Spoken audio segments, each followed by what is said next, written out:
Vamos lá, cara. Tipos de reprodução assexuada e sexuada. Na reprodução assexuada, a gente tem um ser que gera um outro ser geneticamente idêntico a ele, tá? Ou seja, não tem nenhuma troca de material genético entre dois seres, né? Não tem nenhuma troca de gametas. A gente só tem um ser que ele pode se repartir, ele pode, enfim, fazer diversos procedimentos assexuados e gera um ser idêntico a ele fisicamente e geneticamente, tá certo? E a gente tem, como tudo tem na reprodução sexuada, um lado bom e um lado ruim. O lado bom é que a gente tem um pouco gasto de energia, tá? Ou seja, o ser assexuado ele não precisa ter muita energia para fazer esse tipo de reprodução, porque ele fica tranquilo ali no canto dele, vai lá e faz a reprodução assexuada. E a reprodução assexuada ela também é muito rápida, tá? Tem um pouco gasto de energia e é rápida. E também temos o lado ruim. O lado ruim é que esse tipo de reprodução gera seres com pouca ou nenhuma variabilidade genética. E no que isso implica? Vamos dizer que tem um ser assexuado lá, ele se reproduz, faz a reprodução assexuada. A genética vai ser igual. Óbvio que ocorre algumas mutações com o tempo, né? Tá? Na biologia sempre tem exceções. Mas ocorrem mutações com o tempo, mas, por exemplo, se aumentar a temperatura, todos os seres que têm uma genética que não é adaptada àquela temperatura vão morrer. Ou seja, você joga um antibiótico ali e eles morrem rápido. Tá? Eles não têm variabilidade genética para sobreviver a diferentes condições. Não só climática, mas diversas condições que podem ser enfrentadas aí. A gente tem os tipos aqui, de reprodução sexuada. Separamos aqui uns 4, né? 4 tipos. Temos aqui a divisão binária, ou cisparidade, ou bipartição, que geralmente acho que é mais utilizado nos livros. E o que acontece aqui, né? Todo esse processo aqui de divisão binária, cisparidade ou bipartição ocorre somente nos seres unicelulares, tá? Exemplo, bactérias. A gente tem aqui uma bactéria, por exemplo, ela começa a se dividir em dois e, pum, se divide em dois, em tamanhos idênticos, né? Assim se vai, pum, se divide em dois. Temos a esporulação. O que é a esporulação? Imagina aqui, você tem um fungo e o fungo gera uma hifa, tá? Na ponta dessa hifa tem um esporângio e o esporângio libera esporos. O que é isso basicamente? Esses esporos eles vão liberar o material genético do fungo. E aí os esporos vão procurar algum lugar ali agradável às condições de vida deles e vão, pum, encostar nesse lugar e ficar e formar um novo fungo. Tá? É um tipo de disseminação do material genético do fungo. Tá certo? Não é só no fungo que ocorre a esporulação, ocorre em outros seres também. É importante destacar aqui também que a produção assexuada ela pode ocorrer, além das bactérias, pode ocorrer em alguns seres eucariontes, unicelulares ou multicelulares, alguns filos dos invertebrados, tá? Algumas divisões ali dentro dos invertebrados que realizam esse tipo de reprodução. Como eu falei, tudo tem uma exceção na biologia, mas a gente tem os principais pontos aqui, tá certo? Ainda nos tipos de reprodução aqui, né, temos mais 3 tipos de reprodução. Nós temos o brotamento, tá? Por exemplo, alguns fungos fazem o brotamento. Não, e lembrando aqui, não é cisparidade nem bipartição, é brotamento. Qual é a diferença de um brotamento? A gente tem aqui um ser, e o que acontece? Gera um pequeno ser, né? Gera um broto, que é uma pequena cópia dele. Aí cai, e depois ele cresce. Lá na bipartição, ele já vem do mesmo tamanho, tá? Ele já se divide e já sai do mesmo tamanho, olha aqui. Ele já sai do mesmo tamanho, já sai igual, idêntico, né? Em tamanho, etc. Aqui sai um brotinho e o brotinho se desenvolve com o mesmo material genético, né? Sai um núcleozinho aqui, pum, vira igual a ele depois. E tem alguns livros que chamam isso aqui de estolão também, tá? Esse processo de brotamento. Temos as estáquias, que a estáquia é basicamente o seguinte, você pega e você corta a planta, tá? Ele é feito com base na regeneração de plantas. Você corta a planta em determinado lugar, aqui, tira uma estáquia, planta em outro lugar, e aí por regeneração essa planta começa a pegar vida de novo, tá? Vamos lá aqui agora para partenogênese, tá? Um grande exemplo são as abelhas, são indivíduos haploides. Agora, antes da gente introduzir isso aqui, para ser bem justo, eu vou explicar sobre seres haploides, diploides e poliploides. Bom, vamos lá. O que são células haploides, diploides e poliploides? Células haploides são aquelas células que possuem apenas um conjunto cromossômico. O que é um conjunto cromossômico? É um conjunto de material genético. Quando a gente ocorre aqui, por exemplo, a fecundação, os gametas, tá? Geralmente a gente fala de gametas quando são células haploides. Os gametas são formados de células haploides, que só tem um conjunto cromossômico. O pai, ele tem um conjunto cromossômico, ele tem 23 dentro dele, e a mãe tem no óvulo 23 também. Juntando dá 46, que é o que precisa para ter um ser vivo diploide, que é o nosso tipo. Nós somos diploides e nós só podemos ser diploides. Então, basicamente, a gente está falando de gameta. Um gameta, ele tem um conjunto cromossômico que vai se juntar com outro e gerar um ser diploide. No nosso exemplo aqui, né?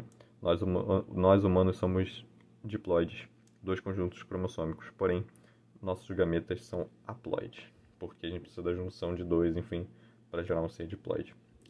Ou seja, a gente gera um ser diploide com um gameta haploide, tá? Agora, células diploides são dois conjuntos cromossômicos, possuem pares de cromossomos iguais no tamanho e formato com o mesmo gene.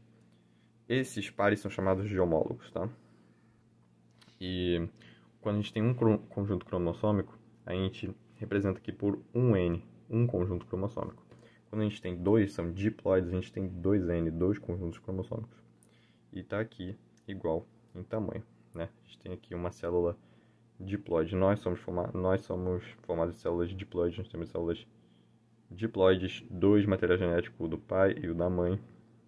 Porém, o nosso gameta só vai ser haploide, ele só vai ter o conjunto cromossômico do nosso sexo, da nossa genes, enfim. E temos aqui as células poliploides, que possuem mais de dois conjuntos cromossômicos. Isso é mais encontrado em plantas, é muito raro em animal. Quando tem animal, geralmente é antivida, né? Então é mais comum em planta a gente ter três conjuntos cromossômicos aqui, três conjuntos de material genético, tá certo? Três ou mais conjuntos. Agora, voltando aqui para a partenogênese, um grande exemplo de abelhas, tá? O que a gente tem aqui? A gente tem indivíduos haploides, vamos botar assim, o zangão, tá? O macho abelha, digamos assim, ele é sempre haploide, ele tem um N só. E a rainha, a abelha fêmea, ela sempre é diploide. Ou seja, como que a gente faz para gerar um ser haploide, um zangão? A gente precisa de ter só um gameta, tá? Porque um gameta vai ter somente um conjunto cromossômico, logo vai ser haploide, e logo vai gerar um macho. Mas se ocorrer a junção de dois gametas, vamos ter seres diploides, ou seja, vamos ter fêmeas. Ou seja, o que acontece aqui? A rainha, ela solta um óvulo, solta óvulos, né? Se esses óvulos se juntarem com os espermatozoides, concorda comigo que vão ter dois conjuntos cromossômicos aqui? Os óvulos espermatozoides? Juntando vai ficar 2N, né? Dois conjuntos cromossômicos e logo vai gerar uma abelha fêmea, uma operária ou uma rainha. Agora, se não tivesse zangão aqui, se esse óvulo ficar sozinho, ele vai ser haploide e vai se desenvolver como haploide e vai virar um zangão, porque zangões são haploides, certo? Vai gerar uma abelha macho, digamos assim, né? Porque vai ser haploide.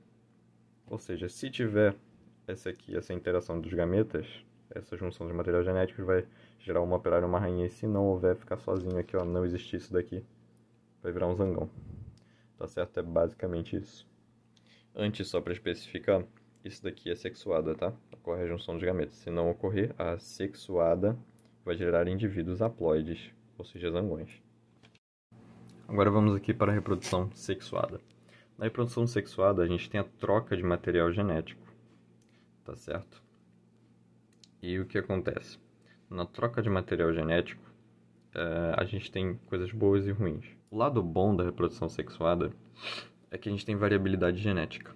Ou seja, os seres eles têm mais variabilidade, se adaptam a mais diferentes ambientes, a espécie se perpetua mais, digamos assim, vive mais, porque elas conseguem se adaptar a diferentes situações, porque elas têm uma genética muito variada dentro delas. E o lado ruim da reprodução sexuada é o gasto de tempo e energia, porque os seres eles têm que sair para procurar uma fêmea, tentar acasalar, e ficam vulneráveis, porque ficam vulneráveis a predadores quando eles saem para tentar acasalar com uma fêmea. Ocorrem conflitos entre mesma, espécie, né, nessa busca do acasalamento, e também muitos predadores se aproveitam dessa época, da época de caça ao acasalamento, digamos assim, onde tem muitos seres de uma espécie determinada juntos. E se esses seres representarem alimento, né, forem da cadeia alimentar desse predador, ele vai lá e vai estar todo mundo junto, ou seja, vai gerar muita vulnerabilidade para essa espécie. Mas, em geral, sexuada é mais benéfico por causa dessa variabilidade genética que é muito importante. E agora temos aqui a classificação do sexo dos seres que fazem reprodução sexuada, tá? Temos os monóicos e os dioicos. Os monóicos, eles são basicamente hermafroditas, aqueles seres que você estudou lá na escola, que são fêmeas e machos ao mesmo tempo. Tá? Ao mesmo tempo que eles engravidam alguém, eles estão engravidando, digamos assim. Temos o exemplo das minhocas aí. E o ser dioico é aquele que ou é macho ou é fêmea, ou é fêmea ou é macho. Que somos nós, né? Nós somos ou machos ou fêmeas. Nós temos gametas ou masculinos ou femininos. E o desenvolvimento, tá? O desenvolvimento é o seguinte, a gente tem o indireto, que você libera um ser meio que diferente do seu, e depois ele vai se igualar a você, e o direto, onde ele já é semelhante aos pais, a prole já é semelhante aos pais. A gente tem aqui na ninfa ou na larva, né? Por exemplo, a borboleta, a planta lá, por exemplo, a borboleta lá sai a larva, ela é diferente, ou seja, não disputa também alimento com os seus pais, né? Ela é diferente e depois se desenvolve e vira uma borboleta, né? Digamos assim. Agora, no nosso exemplo já de humanos, por exemplo, já é direto, a prole já é semelhante aos pais, ela só é menor. Tá? Já tem o mesmo material genético, digamos assim, já tem o mesmo desenvolvimento ali sistemático. Nos tipos de fecundação, nós temos a fecundação interna, né, que é dentro, e a fecundação externa, que é fora. Um exemplo de fecundação externa a gente vai ver aqui embaixo, né, são exemplos dos sapos. Os sapos fêmeas liberam os gametas, e os sapos machos liberam os gametas também, e eles se formam ali na água. Né, ocorre fecundação ali fora, externa, na água. Né? E tem aqui a fecundação mais o desenvolvimento do embrião. Nós temos os ovulíparos, que foi o que eu falei, que são os gametas no ambiente, fecundação externa, por exemplo, dos sapos, que eles liberam os gametas ali na água, e os gametas se juntam e ocorre o desenvolvimento do embrião ali mesmo. Temos os ovíparos, que põem ovos, por exemplo, os pássaros e as aves. Né? O pássaro vai lá na pássara, digamos assim, e libera o seu gameta, e aí o pássaro fêmea vai desenvolver aí o ovo dentro dele e depois vai colocar no ambiente ali, vai cuidar e o embrião vai se desenvolver dentro do ovo. E nós temos os ovivíparos, que são os ovos dentro da fêmea. Tá? Eles usam os nutrientes que estão dentro do ovo, só que eles estão dentro da barriga da mãe também, eles estão dentro ali da fêmea, tá? Digamos assim. Temos as baratas que fazem isso, por exemplo. A barata carrega os ovos dentro dela, né? Muito por uma questão evolutiva também de proteção, tá? Ou seja, os seres estão se desenvolvendo dentro dos ovos, mas estão dentro da fêmea para se proteger. E aí eles já saem ali digamos, de dentro da fêmea, eles já saem andando, né? Mas ela não estava grávida, tá? Ela não estava fornecendo ali as coisas que eles precisavam, não estava nutrindo eles, estavam sendo nutridos pelos ovos que já haviam sido desenvolvidos. E temos os vivíparos, que somos nós, né? Nós precisamos de uma placenta e temos meio que uma interação direta com a mãe, né? A gente pega todos os nutrientes que a gente precisa ali direto da placenta, que é alimentada pela mãe, pegando o nutriente direto da mãe, tá? Então, é basicamente essa reprodução sexuada, e a sexuada tem suas vantagens e desvantagens, e tem os seus tipos, né, de desenvolvimento, tem os tipos de reprodução, enfim, é basicamente isso.